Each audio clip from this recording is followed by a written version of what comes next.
ಕೋಧರ್ಮ ಸರ್ವಧರ್ಮಾಣಾಂ ಧರ್ಮೋಧಿಕತಮೋ ಮತಃ. ಯಾವುದು ಶ್ರೇಷ್ಠವಾದಂತಹ ಧರ್ಮ ಅದ, ಯಾರು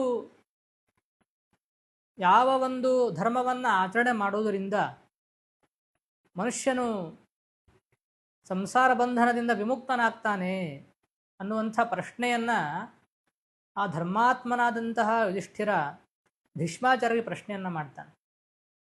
ಆವಾಗ ಭೀಷ್ಮಾಚಾರ್ಯ ಏನು ಹೇಳ್ತಾರೆ ಅಂತ ಕೇಳಿದ್ರೆ, ಅನೇಕ ಧರ್ಮಗಳಲ್ಲಿ ಶ್ರೇಷ್ಠವಾದಂತಹ ಧರ್ಮ ಯಾವುದು ಅಂತ ಕೇಳಿದ್ರೆ, ಯದ್ಭಕ್ತ್ಯಾ ಪುಂಡರೀಕಾಕ್ಷಂ ಸ್ತವೈರರ್ಚೆನ್ನರಸ್ಸದ. ಯಾವ ಮನುಷ್ಯನು